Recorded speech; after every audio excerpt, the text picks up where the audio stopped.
एक बड़ी खबर कौशाम्बी से सामने निकल कर आ रही है, जहां पुलिस ने ग्रामीणों को झांसे में लेकर ऑनलाइन फ्रॉड करने वाले एक बड़े साइबर गिरोह का पर्दाफाश किया है। आपको बता दें कि पुलिस ने हरियाणा के एक युवक सहित 2 शातिर साइबर अपराधियों को गिरफ्तार किया है।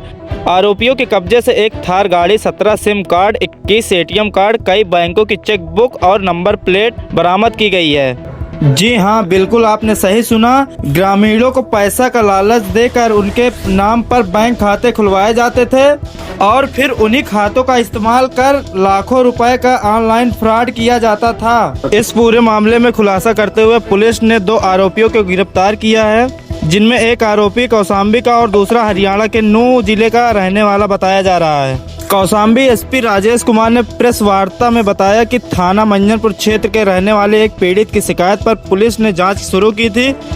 पीड़ित का आरोप था कि उसके साथ धोखाधड़ी कर बैंक खाता खुलवाया गया और एटीएम कार्ड व सिम कार्ड के जरिए करीब 12 लाख रुपए ऑनलाइन ठगी की गई। शिकायत के आधार पर पुलिस ने तुरंत कार्रवाई करते हुए तकनीकी और इलेक्ट्रॉनिक साक्ष्यों के आधार पर दोनों आरोपियों को गिरफ्तार कर लिया है। पुलिस ने आरोपियों के पास से Mahindra Thar car, 3 mobile phone, कई बैंकों की पासबुक और cheque book, 21 ATM, 17 SIM card, Aadhaar, PAN, voter ID और अलग अलग राज्यों की 8 फर्जी नंबर प्लेट बरामद की है। पूछताछ में आरोपियों ने कबूल किया कि वे गरीब और ग्रामीण लोगों को रुपयों का लालच देकर उनके नाम से खाते खुलवाए जाते थे और फिर एटीएम, सिम और चेकबुक अपने पास रख लेते थे। आरोपी ने इन खातों का इस्तेमाल ऑनलाइन लोन, शेयर मार्केट, निवेश और सरकारी योजनाओं के नाम पर फ्रॉड की रकम मांगने में करते थे और बाद में पैसे निकालकर आपस में बांट लेते थे। फिलहाल पुलिस आरोपियों की पूछताछ कर इस गिरोह से जुड़े अन्य लोगों और फ्रॉड के नेटवर्क की जानकारी जुटा रही है। दोनों आरोपियों को न्यायालय भेज दिया गया है। स्टेट न्यूज़ लाइव के साथ अखिलेश सिंह की रिपोर्ट। थाना पुलिस ने कुछ लोगों को गिरफ्तार किया, क्या है पूरा मामला? थाना मंजनपुर और साइबर थाना की पुलिस टीम ने 2 साइबर पकड़े हैं, जिनके बारे में पूरा जब छानबीन किया गया, पूछताछ किया गया तो पता लगा कि ये जो है जो जनपद कौशाम्बी के कुछ लोगों का जो विशेष रूप से ग्रामीण क्षेत्र के गरीब तबके के लोग हैं, उनको लालच देकर, बला फुसलाकर भोले भाले लोगों को उनका खाता खुलवाया है, उनका अकाउंट खुलवाया और उनके अकाउंट में जो साइबर फ्रॉड इन्होंने किया है उसका पैसे का ट्रांजैक्शन हुआ है। और जब उस खाता धारक को कब्जे में लेकर, हिरासत में लेकर बातचीत की गई, पूछताछ की गई तो पूरा मामला सामने आया। ये खाता तो किसी के कहने पर, लालच में उसने खाता खुलवाया था और इनसे पूछताछ पे ही पता लगा कि दूर दराज लोगों का खाता खुलवा देते हैं और जो भी साइबर फ्रॉड के बाद जो पैसे का ट्रांजैक्शन होता है उसी खाते में चला जाता है। ये अपना खाता, अपना नंबर इसलिए नहीं देते कि ये पकड़े जाएंगे और आगे फिर इस तरह का फ्रॉड नहीं कर पाएंगे।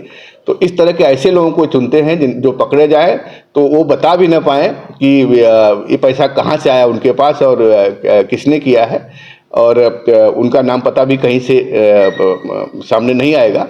और ये तो इसमें चूंकि जो ये खाता खुलवाया था लोकल यही कौशाम्बी का रहने वाला था, जिसकी पहचान थी, उसी आधार पर उसको गिरफ्तार किया गया दोनों को। इनके पास से देखेंगे आप तो एक थार गाड़ी मिली है, तमाम नंबर रजिस्ट्रेशन के नंबर प्लेट्स मिले हुए हैं, भारी संख्या में सिम कार्ड मिले हैं, एटीएम कार्ड मिले हैं और इनके पासबुक वगैरह मिले हैं। ये जो अभी यहाँ पे खाते खोले गए थे उसमें करीब 12 लाख का ट्रांजैक्शन एक खाते में ही पिछले 8-10 दिनों में हुआ था, जो सब फ्रीज कर दिया गया है और उस पर साइबर कंप्लेंट हो चुकी है। ऑलरेडी 5 कंप्लेंट पड़ी हुई है उस खाते के नाम पे और सभी को कनेक्ट करके इसमें कार्रवाई की जा रही है और जिनके साथ भी ये फ्रॉड हुआ है उनके पैसा वापस करने की कार्रवाई की जा रही है। सर, मास्टरमाइंड कहाँ का रहने वाला है और यहाँ कौशाम्बी के उसके कितने लोग इसमें शामिल? जो इसमें मास्टरमाइंड है आप देखेंगे, इसका नाम है आसिफ और रहने वाला ये जनपद नूंह हरियाणा का है और वहाँ पे आप देखेंगे इस तरह से बहुत साइबर क्रिमिनल्स हैं। और जो दूसरा है वो कौशाम्बी का रहने वाला है। इसका कहना है कि उसका ट्रांसपोर्ट का काम है और उसी दौरान उससे मुलाकात हो गई थी और उसने ही इसको बताया था कि अपने यहाँ कौशाम्बी में कुछ खाते हमारे खुलवा दो, जिसमें कुछ पैसे का ट्रांजेक्शन होगा, फिर जो भी पैसा आएगा हम लोग आपस में बांट लेंगे तथा खाता धारक को भी कुछ दे देंगे। इस तरह से ये काम कर रहे थे और पूरा गैंग पकड़ा गया इनका।